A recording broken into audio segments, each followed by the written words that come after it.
আসসালামু আলাইকুম। OCA machine ছাড়া ভাঙ্গা ডিসপ্লে যেভাবে ওসিএ করবেন মানে গ্লাস চেঞ্জ করবেন, তো ডিসপ্লে সেপারেট করার পর প্রথমে আপনি ওসিএ পেপারওয়ালা গ্লাসটা হালকা হিট দিয়ে নেবেন। 102 হিট দিয়ে নিয়েছি, ওইটুকু পরিমাণ হিট দিবেন যেটুকু পরিমাণ আপনি হাত ধরতে পারেন। সাথে এলসিডিটা হালকা গরম করে নেবেন। এরপর গ্লাস থেকে যে আলগা পেপারটা রয়েছে এটা তুলে নেবেন।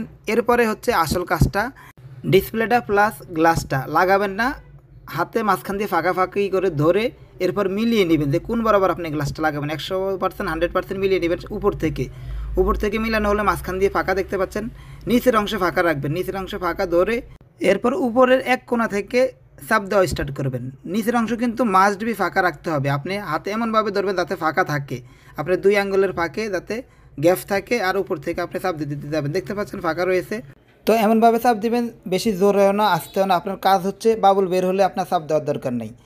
তো অনুরোধ রইল এই ভিডিওটা অবশ্যই শেয়ার করে দিবেন। অনেক ভাই রয়েছে যাদের ওসিএ মেশিন কেনার মতো সামর্থ্য নাই, 80,000, 1 লাখ বা 1,20,000 টাকা, তাদের জন্য খুবই উপকার হবে এই কাজটা। প্র্যাকটিসের কাজ, আশা করি আপনি 2-3 দিন প্র্যাকটিস করলে এই কাজটা হয়ে যাবে, 100% হয়। তো এখানে একটু মনোযোগ দিয়ে দেখুন, এইখানে কিন্তু আপনি যদি নিচের সাইড ফাঁকা করে ধরেন, উপর দিয়ে চাপ দিলে ভেঙে যেতে পারে। সেক্ষেত্রে আপনি ছেড়ে দিবেন, ছেড়ে দিয়ে আপনি এক দিক থেকে আবার এক কোণা থেকে আস্তে আস্তে রিমুভ করতে করতে লাস্ট কোণায় যাবেন। লাস্ট কোণায় কোনোভাবে হাত দিবেন না। তো হালকা হালকা কিছু গুড়ি বাবুল রয়েছে যেগুলো আজকে রাত্রের মধ্যে রিমুভ হয়ে যাবে, 100% হবে। ভিডিওটা করার